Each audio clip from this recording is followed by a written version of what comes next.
If you're shopping for a MIG welder right now, you are walking straight into a pricing trap.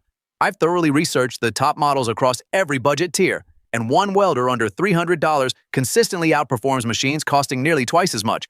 Links to everything are in the description. Stick around until the end, because the winner is not the one the big brands want you to buy. Most people buy the wrong welder, not because they picked a bad brand, because they picked the right welder for the wrong situation, and that mistake costs you $200, $300, sometimes $500, plus an afternoon of welds that look like a bird walked across hot metal. I've gone through the specs, dug into real owner feedback, and stress-tested the claims on every machine in this lineup. By the end, you'll know exactly which welder fits your actual projects, not the ones you might do someday. We're ranking these honestly, which means the ones at the bottom of this list are there for a reason. Some are overpriced for what you get, some are genuinely good machines pointed at the wrong buyer, and one of them consistently beats welders at nearly double the price. Let's get into it. Let's start at the bottom of this list, and there's a reason it's here. At $161.49, the Bestark MIG 165 is the one that looks like a deal on paper and quietly eats your money in practice. 4 functions: dual voltage, synergic control, big LED display. It reads like a spec sheet from a machine twice the price. That's the trap. At 13.7 pounds, it's portable, sure. And yes, it runs 110 or 220 volt automatically. But here's the problem. When a budget welder tries to be everything, MIG, flux core, lift TIG, stick, it usually masters none of them. Many owners report inconsistent wire feed and arc stability that makes clean welds genuinely difficult on anything thicker than sheet metal. The synergic mode sounds smart until you need to override it and realize the voltage fine-tune range of -3 to +3 volts gives you very little headroom on a real joint. Who's it for? Absolute beginners doing the lightest possible hobby work who will never push it past half capacity. If that's you, maybe, but if you're patching a trailer hitch or welding anything structural, this is not the machine. Save the regret for something cheaper. Now, step up to the next tier, and the difference is immediate. At $109.89 at the time of this video, the Andally 135A is the budget wildcard of this list, and it comes with a helmet and gloves thrown in, which honestly changes the math if you're starting from zero. 4 processes: flux core MIG with pulse, gasless MIG, lift TIG, and stick. Dual voltage, 110 volts or 220 volts, and synergic control that auto-adjusts parameters as you dial in your settings. On paper, that's a lot of welder for under $110. The pulse feature is the headline: smoother arc, less spatter, finer beads on flux core wire.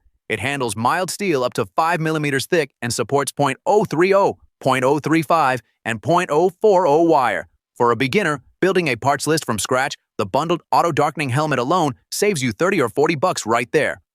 Here's the honest part though. With only 238 reviews and limited independent test data available, consistency at the upper end of its range is an open question. Buyers report solid results on light fab work, but 135 amps is a ceiling, not a comfort zone. If you're doing anything repetitive or structural, you'll feel that ceiling fast. This is the right machine if you're a first-timer who wants to learn without a big upfront commitment. It is not the machine if you're already past that stage. The next pick costs more and makes you understand exactly why. So here's where things get murky. At $128.99 at the time of this video, the Haxiauer 145 AMIG welder sits in that uncomfortable middle zone. Too expensive to dismiss, not proven enough to confidently recommend. It's a 3-in-1 machine covering flux core MIG, lift TIG, and stick MMA modes, and on paper, the spec sheet looks competitive. You get 145 amps, compatibility with 0.030 and 0.035-inch flux core wire, and a weld range on carbon steel from 1 all the way to 4.8 millimeters. There's an LED digital display showing real-time voltage, current, and material thickness. Actually useful, not just decorative. The built-in AI chip claims to auto-match voltage, current, and wire feed speed based on what you're running. Sounds great. But here's the problem. 10 reviews, all 5 stars, and almost no real-world detail to pull from. That's not a track record. That's a sample size you could fit in a lunch break. Every other machine on this list has owner feedback we can actually cross-reference. This one doesn't yet. It might be genuinely solid. It might not. Who is it for? Honestly, nobody right now. Not until the review pool grows and real users stress test those AI synergic claims. The trade-offs are less about the specs and more about the unknown. You'd essentially be a beta tester at $128.99, and that's a risk the next machine on this list doesn't ask you to take. Step up $60 and the conversation changes completely. At $189.99 at the time of this video, the Femoral 250A is a 6-in-1 multi-process machine, gas MIG, gasless flux core, stick, lift TIG, spot welding, and spool gun compatible for aluminum. That is a lot of capability for under $200. The 250 amps output can reportedly handle mild steel plate up to 14 millimeters. It runs on both 110 volts and 220 volts. There's a synergic control mode that auto-matches current and wire feed speed when you select your wire diameter and material. Genuinely useful if you're not yet dialing settings by feel. It accommodates solid wire, flux core, and aluminum wire across multiple diameters. Rated 4.4 out of 5 across 359 reviews, so real buyers aren't unhappy. Now, the trade-offs. Femoral is not Miller, it's not Lincoln Electric, there's no established service network, warranty track record is unverified, and with no independent test data available, the 250 amps rating is a manufacturer claim you're taking on faith. The spool gun and TIG torch aren't included either, so aluminum welding costs extra. This machine makes sense for a serious hobbyist who needs process versatility and has outgrown entry-level. For a home garage running occasional repairs, probably overkill, but the next machine is where the value argument gets genuinely difficult to argue with, and here it is. At $69.98 at the time of this video, the Votelo 145 A3-in-1 is the machine that makes the mid-tier competition look embarrassed. MIG, stick, and lift TIG in one box, and it weighs 7.5 pounds. You can carry it with one hand. That alone changes what you can actually do with it. The synergy control is the real story here. You dial in your wire diameter, 0.030 or 0.035, and the welder auto-adjusts voltage and wire speed for you. It even suggests metal thickness. That is not a beginner gimmick. That is fewer ruined welds on a Saturday afternoon. The LED display shows live amperage and wire diameter, so you are not guessing mid-bead. Output runs 30 to 145 amps on 110 volts, covering carbon and stainless steel from 1 to 5 millimeters.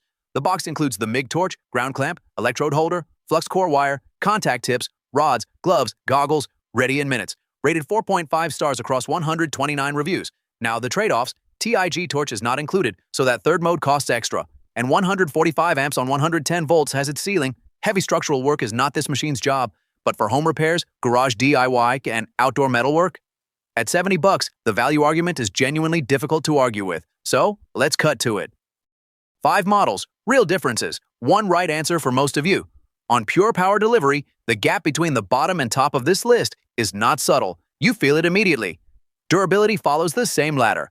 The budget picks handle light, intermittent use fine. Push them harder, and many owners report heat buildup and inconsistent output within months. Feature reliability is where the mid-tier options quietly disappoint. The specs look competitive on paper, then one function works half the time. Price to performance is where this gets interesting. The most expensive model here is not the best value, not even close. The middle of the pack punches uncomfortably hard for the money, but one model threads every needle. Power, consistency, longevity, price, and it is not the one most people click first. That is the one worth waiting for. So here is where we land. 4 of these 5 welders have real problems. Duty cycle that quits on you mid-bead, arc instability that wastes wire, or a price tag that simply does not match what you get in the garage. Buying wrong here is not a small mistake. It is a machine that sits in the corner collecting dust. The #1 pick earns it. Consistent arc, honest duty cycle, parts you can actually source, and a price that does not punish you for being a home welder. Not flashy, just the one that works every single time you strike an arc. Links are in the description. All the ranked links are in the description. Current prices, no guesswork. If this saved you from a bad buy, subscribe. We do this every week. And the affiliate disclosure, some links earn a small commission. Cost you nothing, keeps the tests running.